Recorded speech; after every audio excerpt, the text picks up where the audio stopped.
Operation सिंदूर पर बड़ा खुलासा। भारत ने 9 मई की रात को पाकिस्तान पर दागी थी 15 ब्रह्मोस मिसाइल। पाकिस्तान के 11 एयरबेस हुए थे तबाह। भारत ने पाकिस्तानी वायुसेना के ठिकानों की टो लेने के लिए भेजे थे पायलट लेस डमी विमान। पाकिस्तान रडार पर लड़ाकू विमान की तरह आई नजर।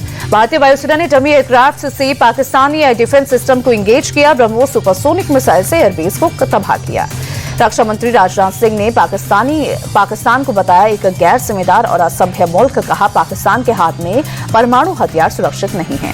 राजनाथ सिंह ने इंटरनेशनल एटॉमिक एनर्जी एजेंसी से की अपील, पाकिस्तान के एटमी हथियारों को अपनी निगरानी में ले। पूरी दुनिया ने देखा पाकिस्तान ने कैसे भारत को दी परमाणु बम की धमकी। रक्षा मंत्री राजनाथ सिंह ने श्रीनगर में आतंकवाद के खिलाफ भारत का कड़ा रुख अख्तियार किया। कहा, पाकिस्तान के न्यूक्लियर ब्लैकमेलिंग के बावजूद आतंकियों पर होगी कार्रवाई। राजनाथ सिंह ने पाकिस्तान को दी चेतावनी। कहा, हमने दुश्मन की छाती पर घाव किया, अब की बार बात निकली तो बहुत दूर तक जाएगी। पाकिस्तान को भारत सरकार की सीधी चेतावनी। विदेश मंत्री एस जयशंकर बोले, हाफिज और मसूद अजहर समेत सभी मोस्ट वांटेड आतंकियों को भारत को सौंपे। विदेश मंत्री जयशंकर ने कहा, पाकिस्तान से सिर्फ पीओके और आतंकवाद पर ही बात होगी, तीसरा कोई मुद्दा नहीं। नाम लिए बिना अमेरिका को विदेश मंत्री का क्लियर मैसेज। कहा, पाकिस्तान के मामले में किसी तीसरे देश का दखल मंजूर नहीं, पाकिस्तान से सिर्फ द्विपक्षीय बातचीत होगी। विदेश मंत्री एस जयशंकर ने कहा, सिंधु जल समझौता सस्पेंड ही रहेगा। जब तक सीमा पार से आतंकवाद बंद नहीं होता तब तक भारत का यही स्टैंड रहेगा। इजरायल के रक्षा मंत्रालय के डीजी ने भारत के डिफेंस सेक्रेटरी से की बात, आतंकवाद के खिलाफ एक्शन का किया सपोर्ट।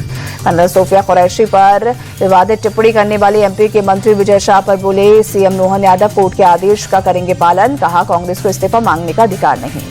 एमपी सरकार ने मंत्री विजय शाह के बयान से किनारा किया। डिप्टी सीएम जगदीश देवड़ा बोले, जनप्रतिनिधि को संयम से बात रखनी चाहिए।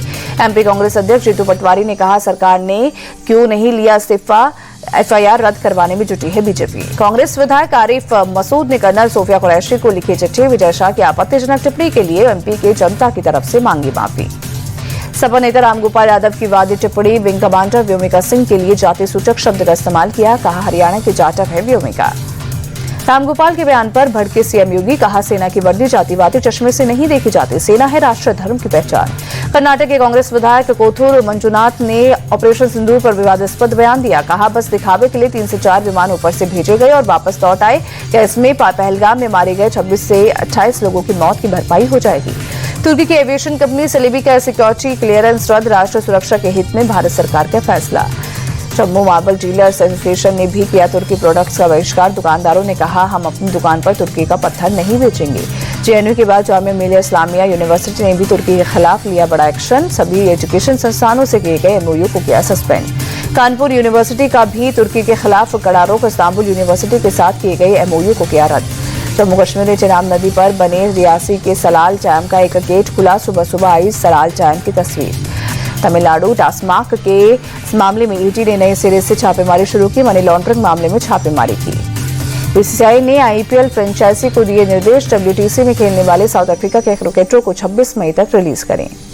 थाईलैंड ओपन से ट्रेसा गायत्री की जोड़ी बाहर, हार के साथ भारत का अभियान समाप्त। आज प्रज्ञानंद ने ग्रैंड शतरंज टूर के सुपरबिट क्लासिक के 8वें दौर में अमेरिका के वेस्ले सो को हराया। डेगोकेश ने लेवॉन ओरियन को हराकर अपनी पहली जीत दर्ज की।